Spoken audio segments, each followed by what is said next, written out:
The polished mahogany of the conference table reflected the muted afternoon light, a perfect, unwavering surface that spoke of control and order.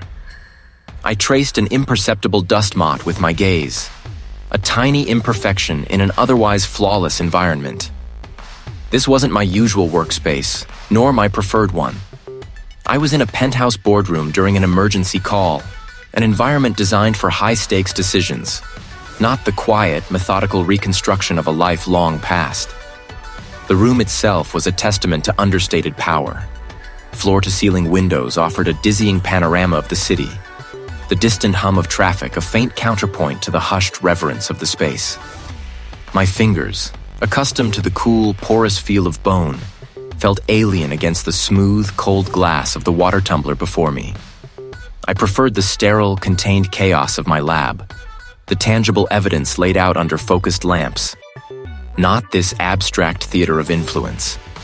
Marcus. The voice on the speakerphone was a carefully modulated baritone, belonging to a senior official I'd only ever encountered through intermediaries. I apologize for the urgency. This requires your unique perspective. My unique perspective, I mused, was often inconvenient.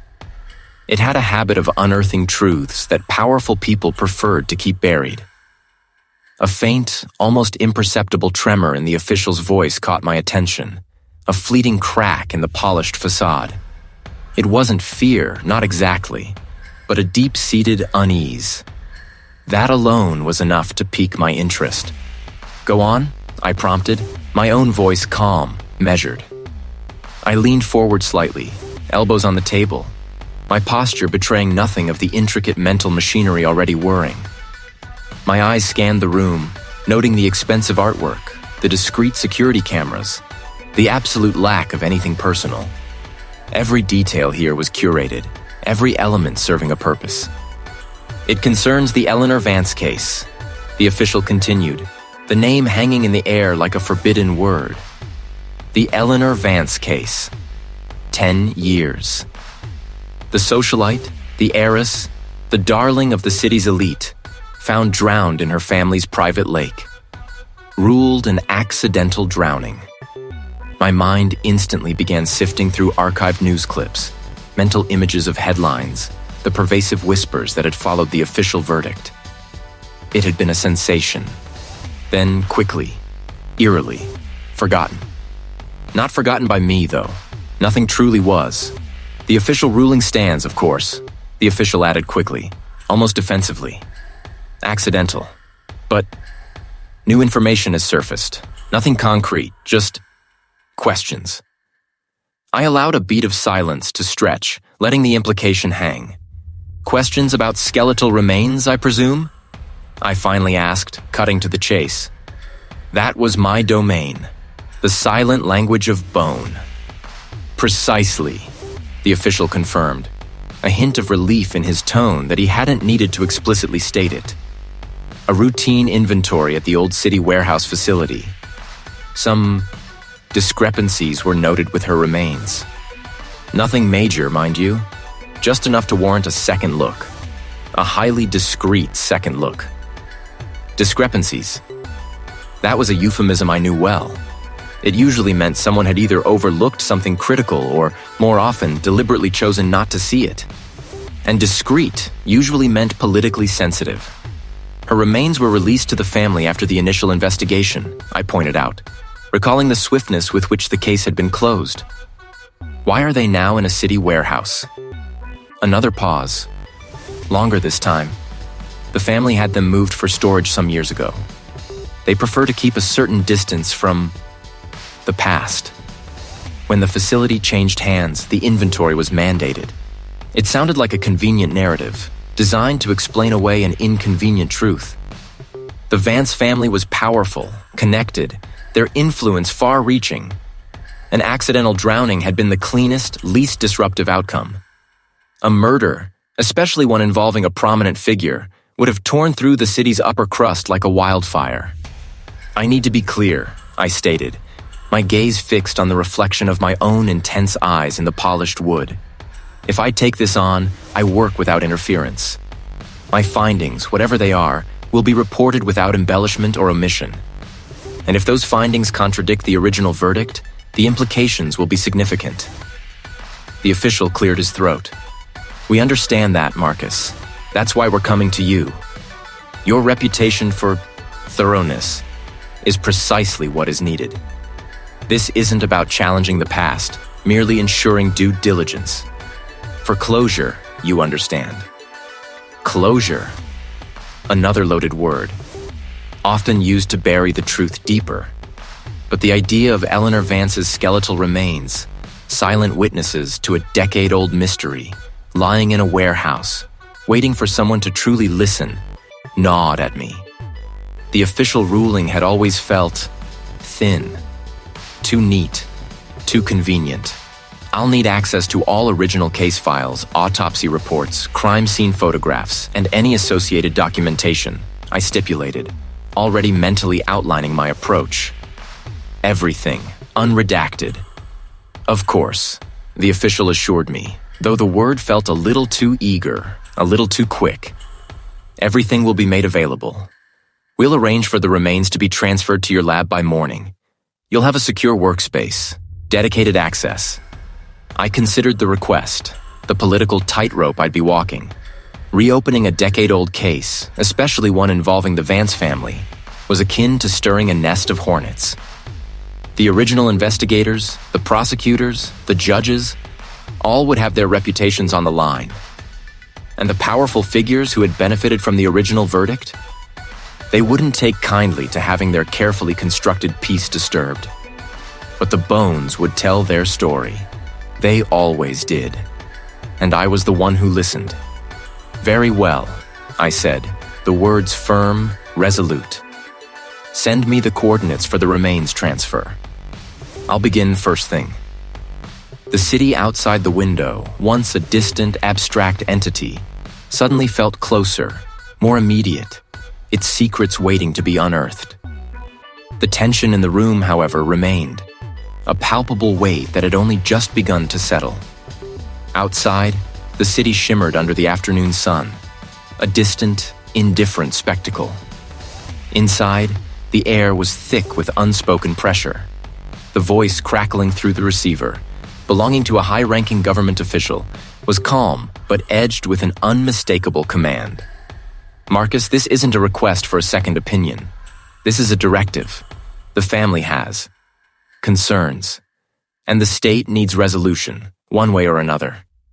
My gaze drifted from the intricate pattern of the Persian rug to the faces around the table.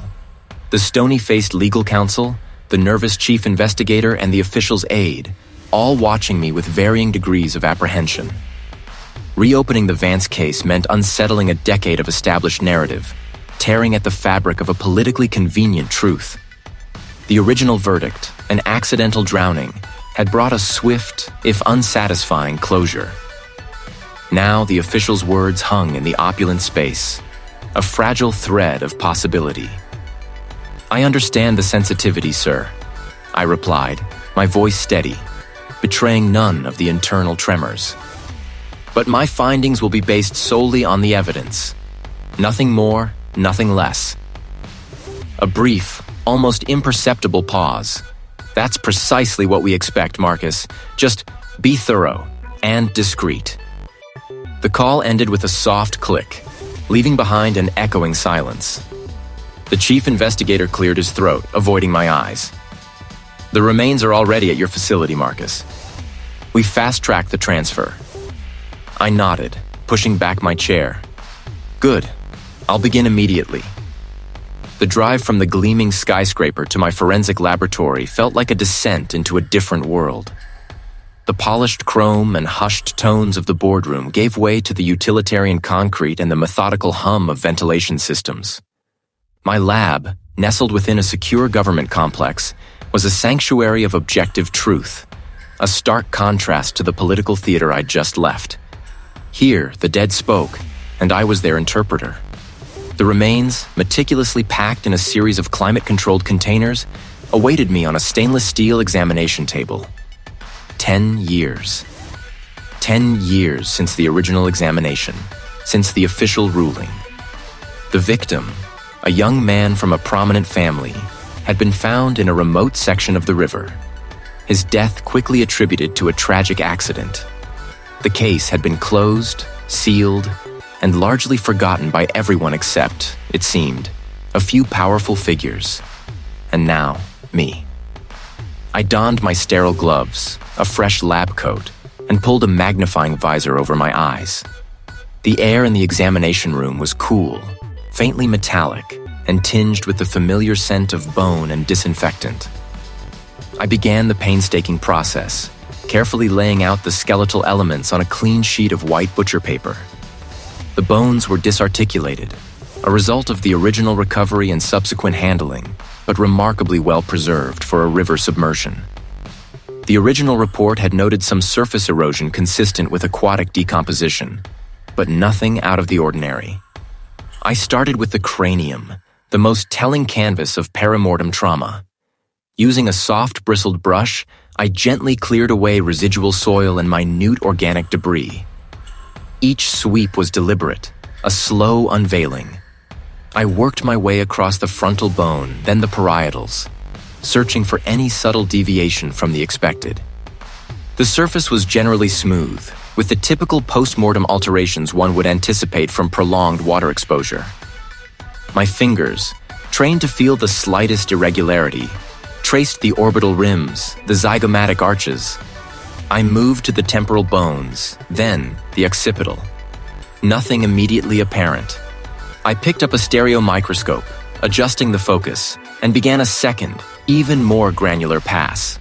The magnification brought the bone's surface into sharp relief, revealing a landscape of microscopic pits and ridges. It was on the right temporal bone, just superior to the mastoid process that I saw it. A minute, almost invisible linear depression, no more than a few millimeters in length. It wasn't a fracture that shattered the bone. It was far too subtle for that. Instead, it was a precise, shallow indentation, a microfracture. The edges were sharp, not rounded by post-mortem erosion. The surrounding bone showed a faint, localized discoloration, a subtle pooling of blood that would have been absorbed into the bone matrix at the time of injury. My breath hitched, a silent, internal gasp. I adjusted the microscope's light, enhancing the contrast. The fracture propagated just beneath the periosteum, a delicate, almost invisible spiderweb of lines. This wasn't a post-mortem break from handling or recovery. The characteristics screamed perimortem trauma. The bone had been wet, pliant, and still vascularized when this force was applied. A simple drowning did not produce a microfracture in the temporal bone. This required impact, a focused, localized, blunt force. My mind raced, piecing together the implications. This tiny, almost insignificant mark, overlooked or dismissed a decade ago, rewrote the entire narrative. It spoke of a struggle, of a blow delivered before or during the victim's entry into the water. It spoke of intent. The sterile calm of the lab suddenly felt charged, electric. This wasn't an accident. This was a meticulously staged murder, disguised as a drowning. And I had just found the first undeniable proof. The hornet's nest, I realized, was about to be well and truly stirred. And I, Marcus Finch, had just plunged my hand directly into their domain. The summons had been curt, delivered by a junior officer barely old enough to shave, who stood fidgeting at the entrance to my lab. The unit lead requires your presence, Marcus. Immediately. Penthouse boardroom. No further explanation. No time for me to even change out of my lab coat, still faintly scented with the sterile tang of bone dust and cleaning agents. I'd just begun articulating the nuanced microfractures I'd identified under the stereo microscope, a painstaking process that felt miles away from the polished world I was now re-entering. The elevator ride up was a swift, silent ascent, the polished chrome doors reflecting my own determined, if slightly disheveled, image. I stepped out into the familiar hush of the upper floors, the air conditioned to a precise, unfeeling chill. 3 figures already occupied the elongated mahogany table. The unit lead, a woman with sharp, observant eyes and a demeanor of quiet authority, sat at the head. To her right was a legal counsel, a stoic man whose expression gave nothing away. To her left, however, was the figure I had anticipated and dreaded, the original investigating detective, a man whose reputation for closing cases quickly was as well known as his aversion to having them reopened. His face, etched with years of grim experience, was a mask of barely concealed annoyance. He barely glanced at me as I took the empty seat opposite him. "Marcus Finch," the unit lead began, his voice calm but firm. "You've had a preliminary look at the remains. We understand you have observations." I nodded, placing my tablet, loaded with annotated 3D scans and high-resolution images, onto the table. The screen glowed, momentarily illuminating the severe lines of the detective's face. Indeed, my initial findings deviate significantly from the original accidental drowning conclusion. I navigated to the first slide, an overview of the skull. The cranium, specifically the occipital bone, exhibits a series of linear fractures. These are perimortem, meaning they occurred around the time of death and are consistent with blunt force trauma. Not the kind of impact one would expect from a fall into water or subsequent water action. The detective shifted in his seat, a low grumble escaping him. "Water can do strange things to a body, Professor, especially after 10 years at the bottom of a lake. Scavengers, currents, rocks. It's a rough environment." "I accounted for those variables," I countered, my voice steady. "The fracture patterns are distinct. They show clean lines, specific points of impact, not the diffuse, irregular damage caused by environmental factors or post-mortem scavenging. Furthermore, the edges of these fractures show no signs of remodeling, confirming their perimortem timing." I zoomed in on a specific image, highlighting a starburst pattern radiating from a precise point. This isn't erosion. Again, perimortem. These are typically associated with compressive force, like a struggle or being held down, not a simple fall into water. "Over-analysis," the detective scoffed, his voice laced with disdain. "You're looking for something that isn't there, Finch. Ribs break, bodies get jostled. You spend enough time staring at bones, you'll find anything you want to find." My jaw tightened. "My analysis is based on established forensic anthropology protocols, Detective. These are objective observations." I met his gaze, refusing to back down. The hyoid bone, often a key indicator in cases of strangulation, is intact. However, the thyroid cartilage shows evidence of microfractures, not easily visible without meticulous dissection and microscopic examination. This was my reveal, the detail I knew would be hardest to dismiss. I presented a magnified image, showing the faint, almost invisible lines. These aren't gross fractures, but they indicate significant pressure applied to the neck. Combined with the rib fractures suggesting restraint and the cranial trauma, the narrative of a simple accidental drowning begins to unravel. The deceased, in my professional opinion, was subjected to a forceful altercation prior to entering the water. A heavy silence descended upon the boardroom. The unit lead's gaze flickered between me and the detective, her expression unreadable.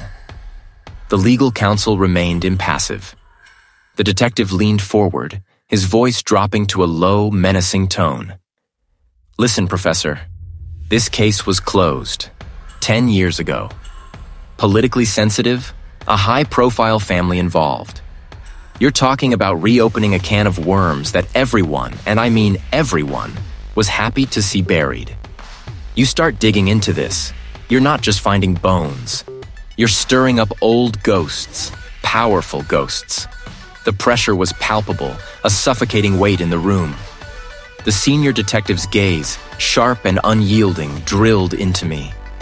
A bead of sweat traced a path down my temple, but I kept my posture rigid, my eyes locked with his. I had laid out the facts, the bone trauma, the atypical patterns of immersion, the irrefutable indicators of a struggle before the water. He knew it. They all knew it. "You understand the implications of what you're suggesting, Marcus," the senior detective finally said, his tone a low rumble, devoid of any genuine curiosity, thick with warning. The implication hung in the air, a heavy shroud. It wasn't a question. It was a gauntlet thrown. I simply nodded, my jaw tightening. My findings are conclusive. This was not an accident. The air in the boardroom seemed to thicken, pressing against my eardrums. I could feel the collective weight of their disapproval, a silent, powerful force. No one spoke. The senior detective finally broke eye contact, turning his attention to the expansive cityscape, a clear dismissal. It was my cue to leave, to retreat from the polished battlefield, but not to surrender. I gathered my notes, the laminated photographs of the skeletal remains, and the preliminary report, each page a testament to a truth they wished to bury. The walk out of that boardroom felt like navigating a gauntlet of invisible eyes, each stare a silent accusation. The elevator ride down was an exercise in controlled breathing, the metallic hum a poor substitute for the adrenaline still coursing through my veins. They had tried to intimidate me, to make me doubt my own meticulous work, but the evidence was too stark, too unambiguous. It only solidified my resolve.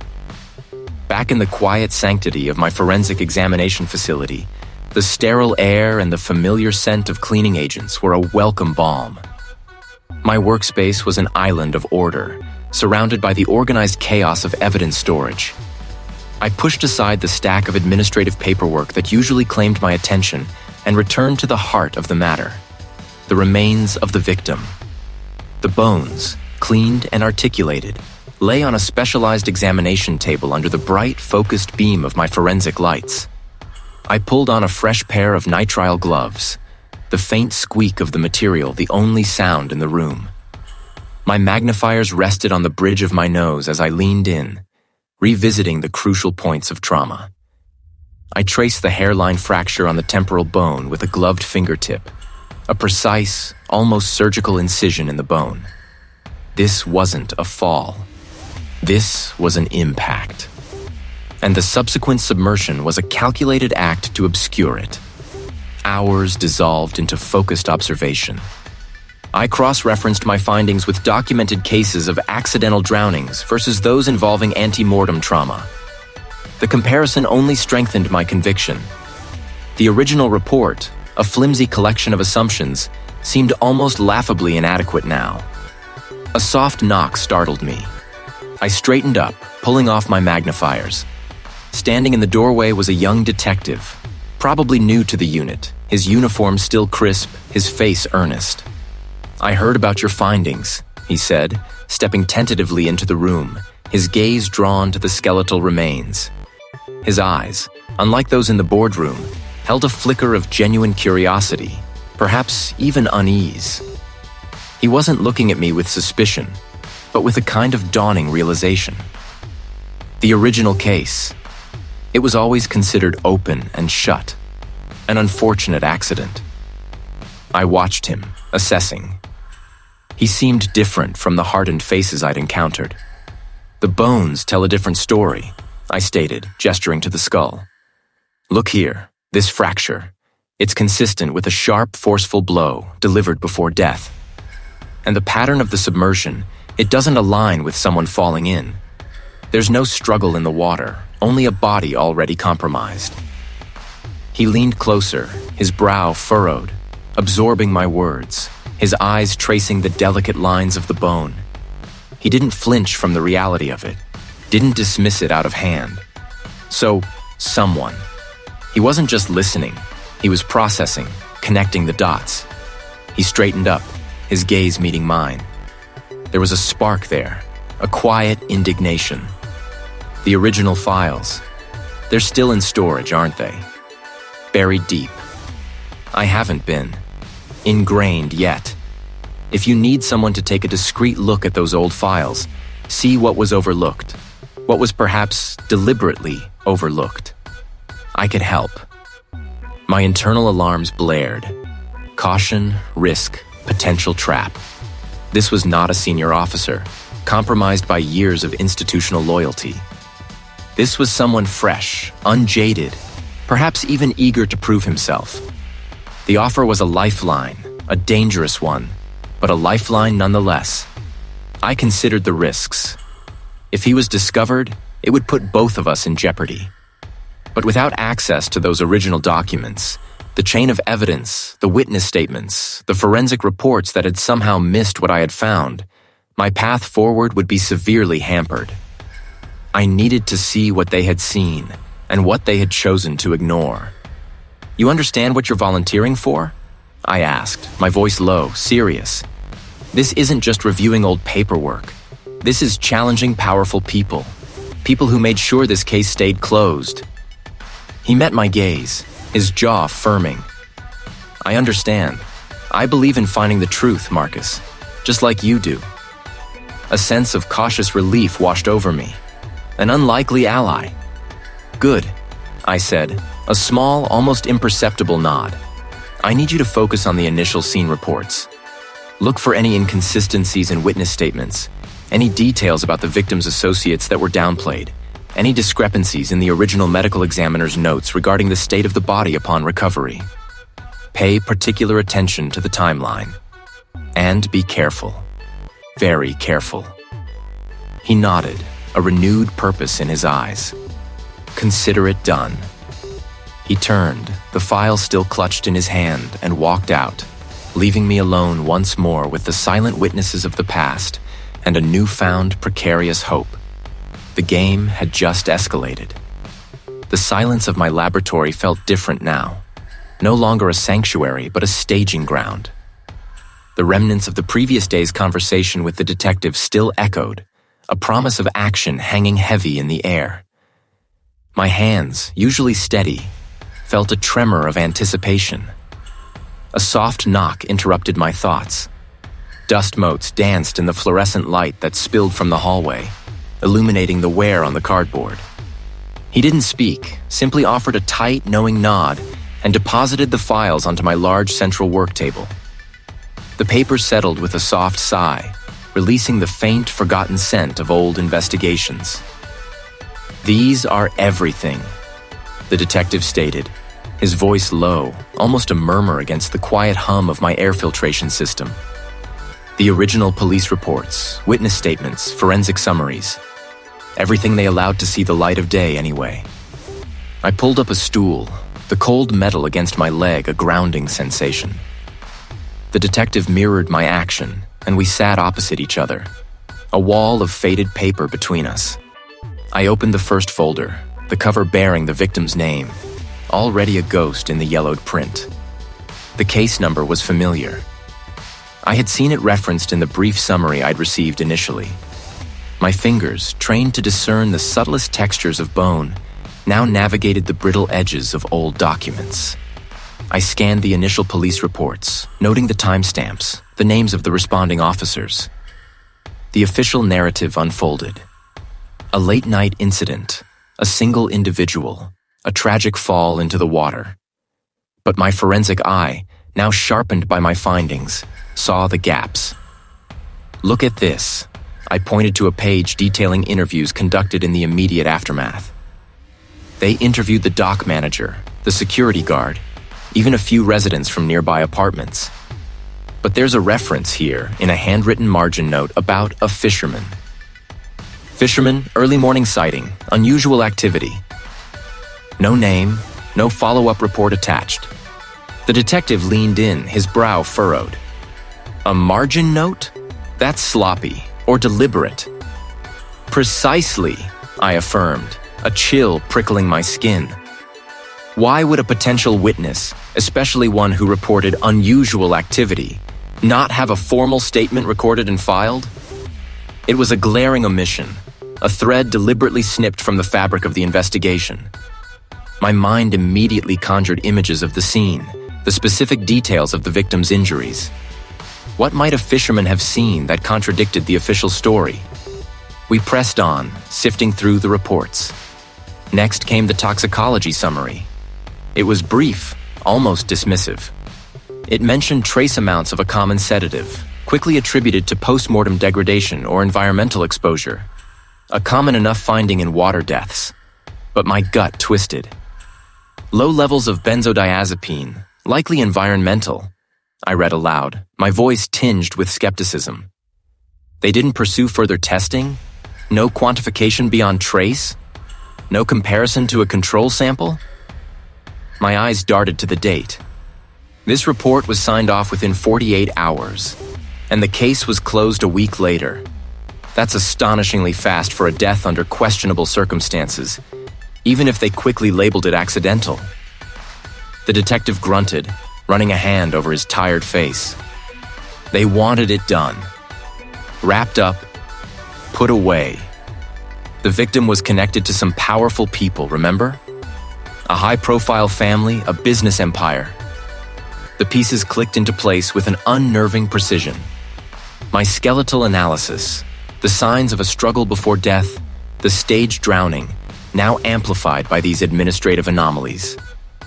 A missing witness, a toxicology report hastily dismissed, a case closure rushed through with undue haste. It wasn't just sloppy police work. It was a deliberate act of obfuscation. The foundation of the original investigation wasn't merely cracked. It had been meticulously dismantled and rebuilt with false planks. Just as the full weight of the orchestrated cover-up settled in my chest, my tablet, resting beside the files, chimed insistently. An incoming video call. The caller ID was an unfamiliar string of numbers, but the urgency of the tone suggested it was anything but random. I hesitated, then tapped the screen. The image resolved, revealing a polished, expansive room with floor-to-ceiling windows overlooking a city skyline. The light was sharp, reflecting off a long, gleaming mahogany table where 3 figures sat, their faces unreadable masks of composure. Marcus Finch.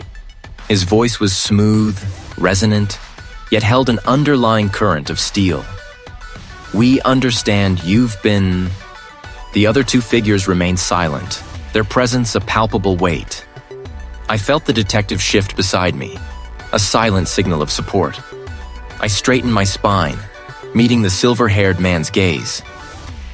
I've been reviewing the forensic evidence from the case of the victim, I replied, my voice steady despite the sudden surge of adrenaline. My findings indicate the original conclusion of accidental drowning is untenable. A faint, almost imperceptible tremor crossed the silver-haired man's lips. A brief flash of something akin to annoyance. That case was closed a decade ago, thoroughly investigated, signed off by all relevant authorities. There's no benefit in disturbing settled matters, Marcus. The use of my first name was not an attempt at familiarity, but a subtle assertion of power, a reminder of who he thought held control. Truth doesn't have an expiration date, I retorted, my gaze unwavering. And the evidence I've uncovered points to a meticulously staged murder, not an accident. The victim did not drown accidentally. The silver-haired man's eyes narrowed fractionally. One of the other figures, a woman with sharp, intelligent eyes, leaned forward slightly. Perhaps you've misinterpreted the data, Marcus. Old cases can be ambiguous. It would be a shame to tarnish a reputable career on a misguided pursuit. Her tone was softer, but the threat was just as clear, wrapped in velvet. They weren't trying to reason. They were trying to intimidate. My findings are unambiguous. The skeletal trauma, the post-mortem indicators, they tell a clear story. A story that contradicts the official record, and these files we're looking at right now only strengthen that conviction. I gestured vaguely towards the scattered papers on my table. The silver-haired man's jaw tightened. Think carefully, Marcus. Some foundations, once set, are best left undisturbed. The image on my tablet froze for a split second, then the connection abruptly severed. The screen went black, reflecting my own tense face and the detective's grim expression. They knew I was digging. They knew I was close. And they were not happy. The game had not just escalated. It had become a direct confrontation. I was no longer just a forensic anthropologist. I was a target. Her sharp eyes, set in a face that bespoke years of navigating difficult conversations, never wavered from mine. The silver-haired man beside her remained impassive, a granite statue of power. I felt the weight of their collective gaze, a pressure designed to make lesser men buckle. My findings are not open to interpretation. The perimortem fractures, the specific bone remodeling, the patterns of trauma. They speak a language of violence, not accident. Eleanor Vance was dead before she ever touched the water. I met the woman's stare, then shifted my gaze to the silver-haired man. And the original examination? It missed every one of those markers. Gross negligence or something far more deliberate. A low murmur rippled around the table. The silver-haired man finally spoke, his voice smooth, devoid of any discernible emotion. "Marcus, we appreciate your diligence, but to reopen a case of this magnitude, based on what might be, as the advocate suggests, an overzealous reinterpretation, would cause significant disruption. The city has moved on. Families have found closure." "Closure based on a lie," I countered, the words feeling like sharp-edged stones in my mouth. "That's not closure, it's a cover-up, and I don't deal in might be. I deal in facts, in evidence. The evidence dictates that Eleanor Vance was murdered." I paused, letting my assertion sink in. "If you want me to retract my findings, you'll need to provide scientific proof that my analysis is flawed. Otherwise, the only thing being tarnished will be the integrity of this office and everyone associated with it." A muscle twitched in the silver-haired man's jaw. The woman's lips thinned. The air grew heavy, thick with unspoken implications. I knew I was pushing them, cornering them, and the danger in that was palpable. But my resolve was absolute. I had promised Eleanor Vance an answer, and I would deliver it. I rose from my seat, not waiting for dismissal. "Unless there are further scientific questions regarding my report, I have work to do." I gathered my sparse notes, the only tangible proof of my findings in this room full of intangible power. The silence that followed me was colder than any winter wind. Back in the relative quiet of my own office, the tension from the boardroom still clung to me like a shroud. They hadn't tried to stop me, not physically, but their message had been clear. Dig deeper at your own peril. Well, peril or not, I had no other choice. If Eleanor Vance's death was a murder, and if powerful figures were involved in its concealment, then there had to be a motive, something significant enough to risk everything. It was a tedious process, sifting through old news articles, public records, and social media posts from a time when online presence was less ubiquitous. Her professional life was unremarkable. A mid-level analyst for a financial firm. Her personal life, from what little was publicly available, seemed equally benign. He was active in a local hiking club, volunteered at a community garden, and had no known enemies. Then, a faint signal amidst the noise. It referenced an unnamed source who had raised questions about a controversial land development deal. The article didn't name the source, but it mentioned their sudden disappearance from public comment after an initial outcry. I cross-referenced the dates. Eleanor Vance's disappearance coincided almost perfectly with the period of public debate surrounding that land deal. The pieces began to click into place with an unsettling precision. I dug deeper into the land deal itself, pulling up old property records, corporate filings, and campaign donation reports. It was a labyrinth of shell companies and political contributions. But one name kept resurfacing. Councillor Alistair Thorne. A prominent city councillor at the time, Thorne had been a vocal proponent of the land deal, pushing it through despite local opposition. He had since risen through the political ranks, now holding a powerful state-level position. My fingers flew across the keyboard.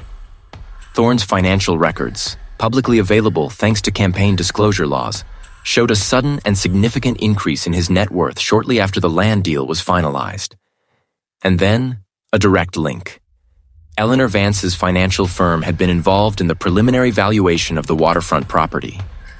As an analyst, he would have had access to the raw data, the true figures, the discrepancies. Eleanor Vance, a meticulous analyst, discovers irregularities in a high-stakes land deal spearheaded by a powerful city councillor. She becomes an unnamed source, a potential whistleblower. The original forensic examination? Conveniently inept. The subsequent cover-up?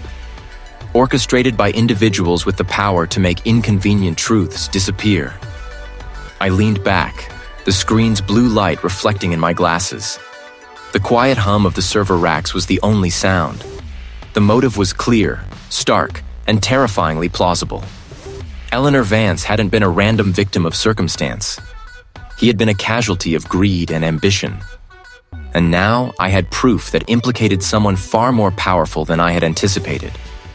The warning in the boardroom echoed in my ears. No longer a vague threat, but a direct consequence of the path I had chosen. I had found Eleanor Vance's secret, and in doing so, I had just painted a target on my own back. The silver-haired man's jaw still worked, a tiny, almost imperceptible tremor. The woman's gaze, sharp as fractured glass, pinned me, but I refused to buckle. My resolve, honed by years of sifting through the remains of lives cut short, was an unyielding shield. The perimortem fractures, the specific pattern of bone bruising. Finch, you are reopening a closed case, a sensitive case. Are you fully aware of the implications? He didn't raise his voice, but the weight behind his words was immense, a veiled warning wrapped in civility. My implication, I countered, is that justice has not been served. My duty is to the truth, not to the convenience of a verdict. The woman shifted, a rustle of expensive fabric. And your duty, Dr. Finch, does not extend to disrupting the established order. Our time is unfortunately concluded. I watched them, the perfectly coiffed hair, the tailored suits, the polished veneer of power. They weren't threatening me overtly, not with words. Their threat was in the absolute certainty of their position, the unspoken understanding that they could, and would, make things very difficult. The air crackled with it. I felt the invisible walls closing in, not around my body, but around my investigation. Leaving the opulent confines of the penthouse felt like shedding a layer of suffocating velvet. The city air, even thick with exhaust, was a welcome release. But the uneasy sensation lingered, a premonition of resistance. I drove back to the research facility, the hum of the engine doing little to dispel the quiet alarm sounding in my mind. My lab was my sanctuary, a meticulously organized space where chaos was transformed into data. Every tool had its place, every file its specific drawer. I prided myself on that order. So, when I stepped through the door, the subtle disruption hit me immediately. The scent was the first thing. A faint, unfamiliar aroma. A spicy, almost metallic cologne that was definitely not mine. I always kept the air filtration system running. Any foreign scent should have been purged. My gaze swept the room.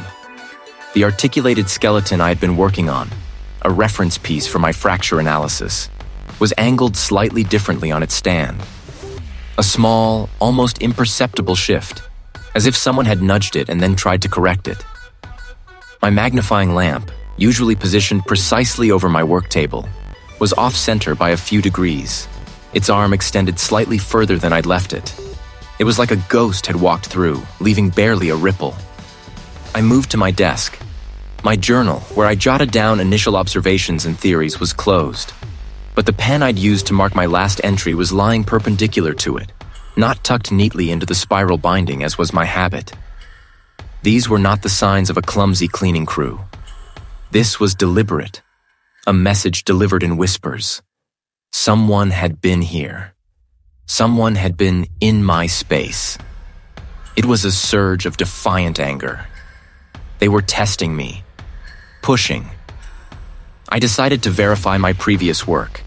I needed the comparative osteological data I'd compiled, specifically the high-resolution scans of the fractured scapula. I went to the locked cabinet where I stored all sensitive case files, a heavy steel unit that required both a key and a numerical code. My fingers flew over the keypad, the familiar clicks a small comfort. The lock disengaged with a solid thunk. Inside, the folders were arranged alphabetically by case number. I ran my finger along the tabs, searching for the Vance file. It wasn't there. My breath hitched. I checked again, slowly, methodically, my eyes scanning each label. Not there. I started pulling out adjacent folders, meticulously checking behind them, underneath them.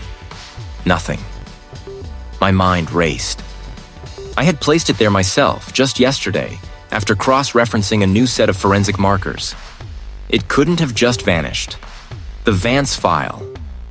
It was face down, its tab obscured, as if someone had tried to make it disappear into the clutter without truly removing it. This wasn't an accident. The message was clear. They could touch my work, could disrupt my process, could make things disappear. Back at my desk, my phone buzzed with an incoming email. The sender was listed as anonymous. I hesitated for a fraction of a second, then opened it. The message was brief, stark white text on a black background. Some paths are best left untrodden, Marcus. The deeper you dig, the more you will find yourself buried. No signature, no traceable elements. It wasn't a threat of physical violence, not yet. It was a psychological maneuver, designed to erode my confidence, to plant seeds of doubt, to make me question the wisdom of pursuing this. I reread the message, the words echoing in the quiet lab. They knew my name. They were watching. The subtle disturbances in my lab, the misplaced file, this anonymous email. It all coalesced into a single, undeniable truth. The powerful figures I had confronted in the penthouse boardroom were not idly standing by. They were actively engaged, pulling strings, testing boundaries, exerting pressure. A different man might have faltered, might have considered the wisdom of retreat. But as I stared at the screen, a different kind of resolve solidified within me. They wanted me to stop. That meant I was close. That meant Eleanor Vance deserved my continued persistence more than ever. I wasn't just investigating a decade-old death anymore. I was now locked in a silent, dangerous battle of wills. I would secure my data, I would watch my back, and I would keep digging. The stark words of the anonymous warning still echoed in my mind. A cold, calculated attempt to derail me. Some truths are better left buried. But the very act of receiving it, the implicit confirmation that I was indeed close, only cemented my resolve. Retreat was no longer an option, not when the bones whispered their silent testimony, and the powerful figures who stood to gain from their continued silence loomed. I gripped the printed message, crumpling it into a tight ball before tossing it into the waste bin. Let them try to intimidate me. The dead deserved their voice. I was in my temporary workspace, a large, well-lit section of an abandoned factory I'd repurposed with my specialized equipment. On the reinforced workbench, bathed in the harsh glare of an overhead lamp, lay a section of the victim's right femur, carefully sectioned and mounted. This particular bone fragment, retrieved from the original evidence locker, had been overlooked in the initial autopsy report, deemed unremarkable. But my re-examination of the full skeleton had pointed to a subtle, almost imperceptible discoloration along the inner cortical surface, an anomaly I couldn't dismiss. My chosen instrument was a state-of-the-art microspectrometer, a relatively new piece of kit that could analyze elemental composition at an almost atomic level, far beyond what was available a decade ago. It was a painstaking process, requiring minute adjustments and recalibrations. My breath hitched as the high-resolution scan began to paint a picture on the monitor, a vibrant, multicolored map of the bone's internal structure. I zoomed in on the discolored area, my eyes tracking the spectral lines, searching for anything anomalous. For hours, I pushed through the data, my back aching, my eyes burning. Each element registered its unique signature, a complex dance of peaks and valleys on the graph. Iron, calcium, phosphorus, all expected. Then a faint, unusual spike began to emerge, growing steadily more pronounced with each pass. It was a signature I didn't immediately recognize, not one typically found in human bone or the freshwater environment of the alleged drowning. My brow furrowed. I cross-referenced it against a comprehensive forensic database, my fingers flying across the keyboard. The initial matches were too broad, too generic. I narrowed the parameters, focusing on rare earth elements, then synthetic compounds. A specific isotopic signature, a heavy metal compound, precisely localized within the bone matrix, particularly concentrated around a microscopic, almost invisible stress fracture near the growth plate. This wasn't a natural occurrence. It wasn't something ingested or absorbed from the environment over time.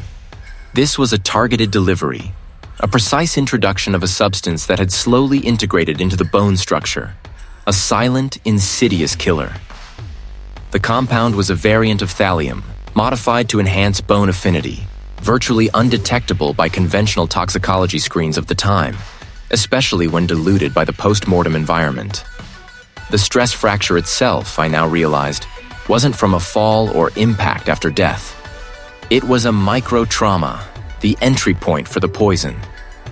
Someone had deliberately, meticulously introduced this substance into the victim's system, not through ingestion, but directly, perhaps through a needle or a specialized delivery device that left minimal external trace.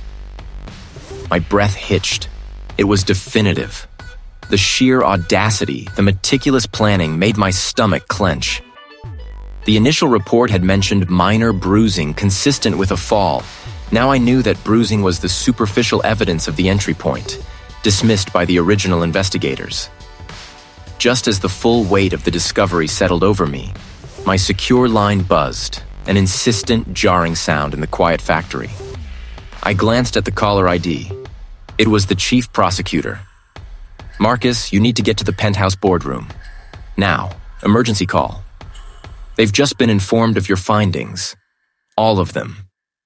My heart, which had been racing with the thrill of discovery, now tightened with a different kind of urgency. All of them. The powerful figures. They knew. The warning had been real, but I had pushed through. Now I was walking directly into the lion's den, armed with a truth they desperately wanted buried.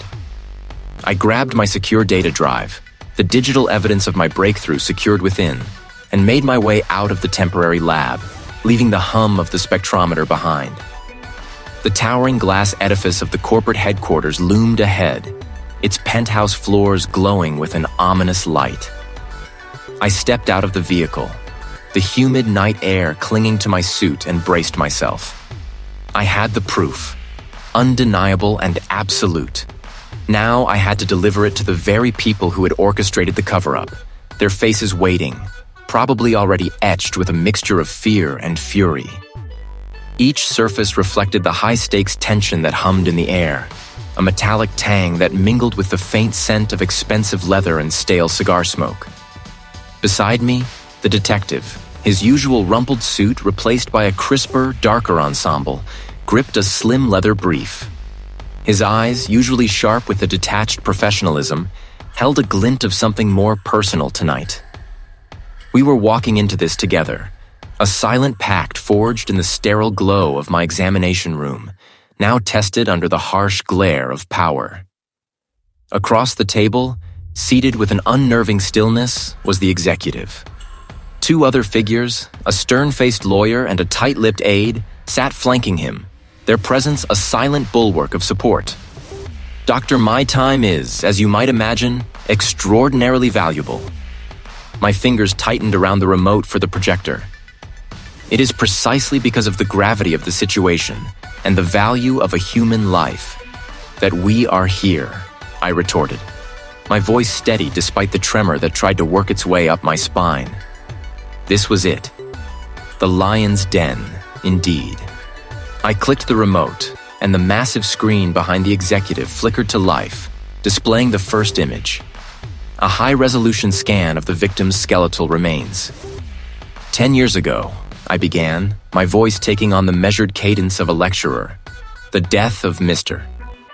The initial investigation concluded he fell from his yacht, struck his head, and subsequently drowned. My re-examination of the remains, however, tells a very different story.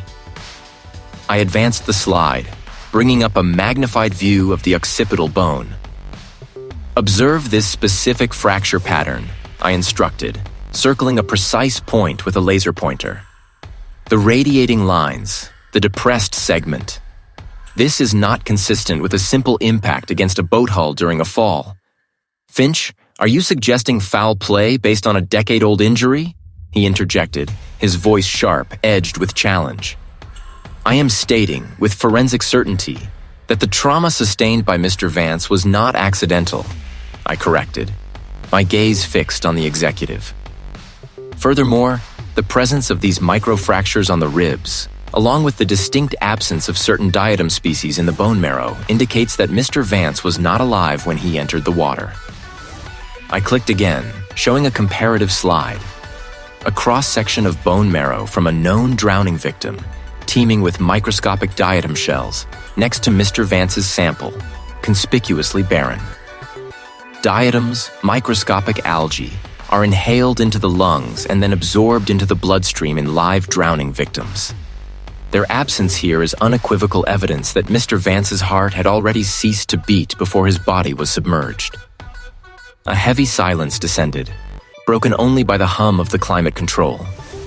The executive's jaw was now visibly clenched, a muscle twitching near his temple. The detective stepped forward, placing his brief on the table with a soft thud. This isn't conjecture, it's hard science. Mr. Vance was murdered, and then his body was staged to appear as an accidental drowning. We have reason to believe you, sir. Were instrumental in ensuring the original investigation reached its convenient conclusion. The executive's eyes narrowed, a cold fire igniting in their depths. That is an outrageous accusation, he hissed, his voice losing its controlled rumble, a hint of genuine anger breaking through. The initial findings were conclusive. I merely facilitated the smooth resolution of a tragic incident. Facilitated how, exactly? I pressed, leaning slightly over the table. By ensuring specific evidence was overlooked? By influencing the initial forensic assessment? He took a deep, shuddering breath, his gaze sweeping over the projected images of the shattered bone, the damning absence of life in the marrow. The weight of the evidence, presented with such dispassionate clarity, was crushing him. The family. A scandal of that magnitude. It would have been devastating. Their reputation, their holdings. I was approached, asked to manage the situation, to ensure a discreet resolution. The official channels. They could be persuaded. My mind raced, connecting the dots. Persuaded by whom? I asked, my voice barely concealing the urgency I felt. Who had the power to orchestrate such a comprehensive cover-up? He shook his head, a single definitive movement. Not directly by whom, he evaded, his eyes darting to the lawyer, then back to me. But the interests, the network of power, it's immense. They wanted the accidental drowning verdict. They ensured it. I merely facilitated the narrative, kept the official machinery moving in that direction. He wouldn't name the orchestrator, not yet, but the admission hung in the air, thick and undeniable. He had manipulated the initial investigation, not for the murder itself, but to bury the truth of it. The motive, then, wasn't just about Alistair Vance's death, but about protecting an entire ecosystem of influence and wealth. The detective stepped closer, his voice cutting through the tension. So, you admit to interfering with a police investigation? To obstructing justice? The executive flinched, the implication of the detective's words hitting him with the force of a physical blow. He didn't answer directly, but his silence was a deafening confession. My heart, which had been a steady drumbeat of determination, now thrummed with a new urgency.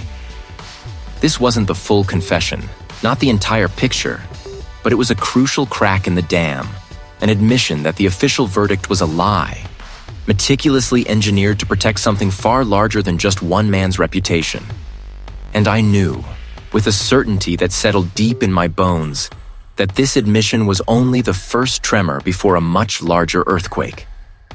The executive's silence, a heavy, suffocating blanket, had confirmed my suspicions. This wasn't the full picture, not even close, but it was the crack we needed in the facade.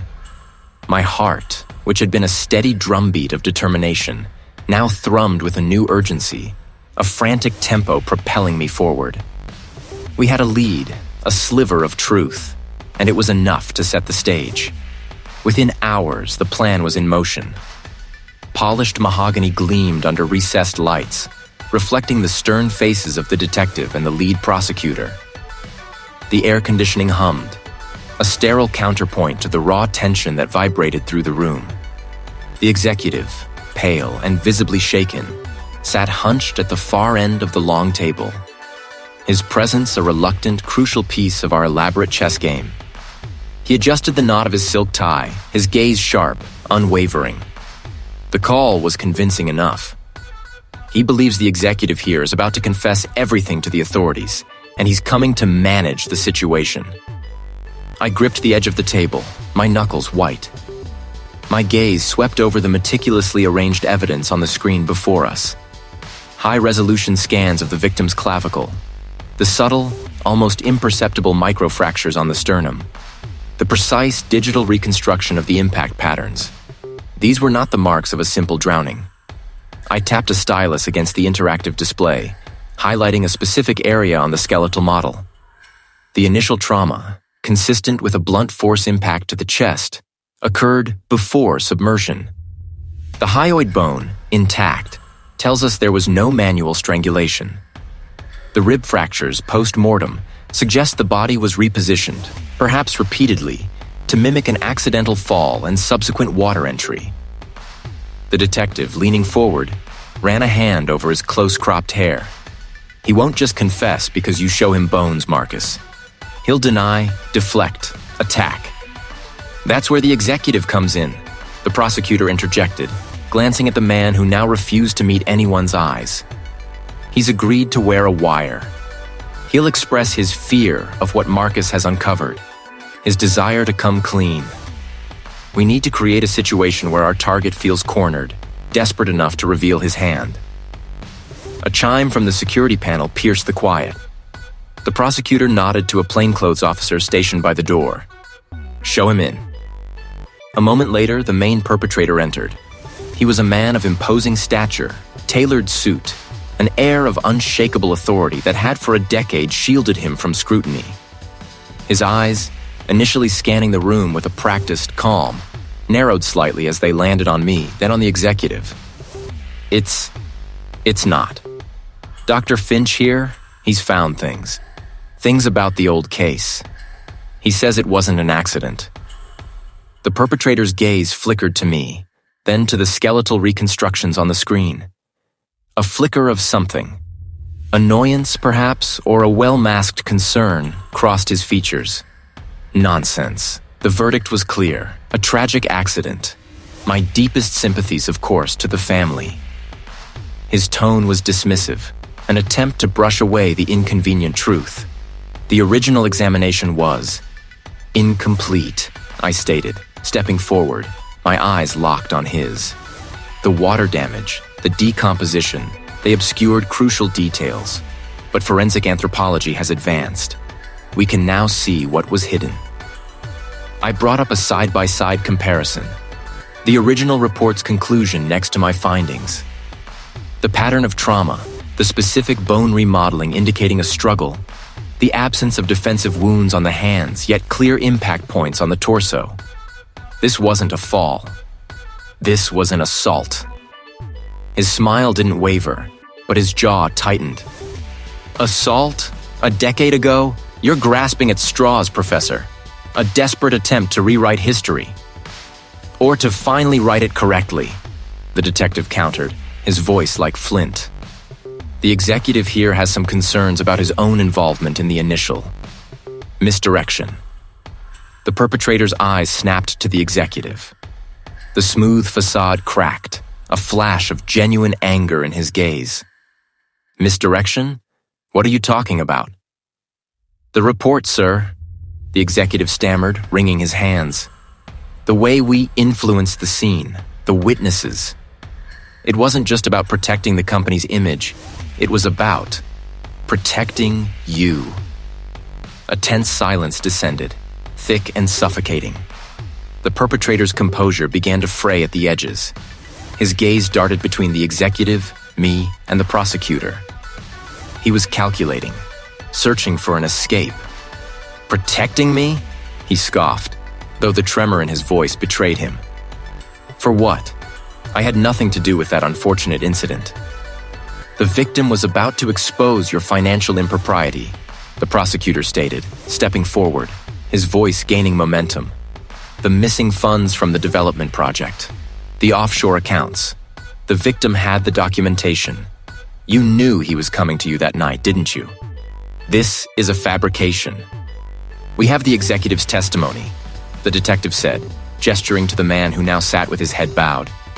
And we have the bones, meticulously re-examined, detailing the precise manner of death. We know the victim was struck, incapacitated, and then deliberately placed in the water to conceal the assault. We know the initial report was manipulated, the scene altered. And we know who benefited most from that cover-up. The perpetrator's eyes, wild and desperate, flickered to the closed door, then back to us. He was trapped. The polished boardroom designed to project power had become his cage. His chest heaved, a raw, guttural sound escaping his lips.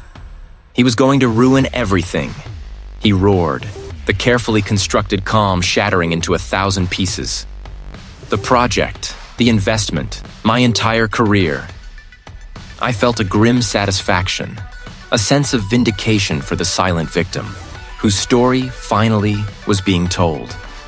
I felt a grim satisfaction, a cold, hard knot of triumph tightening in my gut. The decade-old lie, meticulously constructed and ruthlessly maintained, had finally fractured under the weight of its own rot. His jaw was slack, his eyes wide and unfocused. The confession had been extracted, not by physical force, but by the relentless, undeniable pressure of the evidence I had meticulously assembled. The forensic truths, presented with unyielding clarity, had left him no room to maneuver, no more shadows in which to hide. Across the table, the other powerful figures, once so composed and impervious, now shifted in their seats, their faces a grotesque tableau of fear and dawning comprehension. The corporate executive, whose family empire had flourished on the back of Eleanor Vance's demise, paled visibly, his hand trembling as he reached for a glass of water he never managed to lift. The former legal counsel, once the architect of their impunity, closed his eyes, a single bead of sweat tracing a path down his temple. They had benefited, all of them, from the convenient fiction of an accidental drowning, building their fortunes and reputations on a grave of lies. Then, a sharp rap at the boardroom door. The detective, grim-faced and resolute, entered, followed by a pair of uniformed officers. The emergency call had been made. The net was closing. Finch's evidence. A misunderstanding. My lawyers will... Your lawyers will have ample opportunity to speak, the detective interrupted, his tone devoid of compromise. But not here, and not now. This isn't a negotiation. I watched as the two men were escorted from the room. The corporate executive, his face contorted in a mask of impotent rage and disbelief, briefly met my eyes. There was no apology there, no flicker of remorse, only a raw, seething hatred. I held his gaze, unblinking. He was looking at the instrument of his undoing, the man who refused to let the dead remain silent. Their complicity, while perhaps not criminal in the same stark terms, was laid bare for all to see. Their reputations, built on the shifting sands of deceit, would now crumble. Public disgrace, a slow and agonizing erosion of their carefully crafted images, awaited them. The detective turned to me. Marcus, your work was instrumental. Without your persistence, your eye for the details others missed. He trailed off, shaking his head slightly. 10 years. 10 years she waited for this. I nodded, feeling a weariness settle deep into my bones. The truth about Eleanor Vance's murder was out. The staged drowning, the subtle alterations to the scene, the precise timing of her incapacitation before she entered the water, all of it had been meticulously planned and then meticulously covered up. My work had simply peeled back the layers of that meticulous deceit. The cost had been significant. Sleepless nights, the constant pressure of knowing I was challenging powerful forces, the quiet but persistent threats. My professional life had become a singular, consuming obsession. But as I stood there, amidst the lingering scent of stale fear and expensive cologne, a profound sense of satisfaction began to bloom. It wasn't the fleeting triumph of winning an argument, but the deep, resonant peace of having given a voice to the voiceless. Eleanor Vance, after a decade of silent injustice, finally had her reckoning. Her bones had spoken, and I had been privileged to be their interpreter. The aftermath would be messy, drawn out, but the foundation of truth had been laid. And that, I knew, was enough.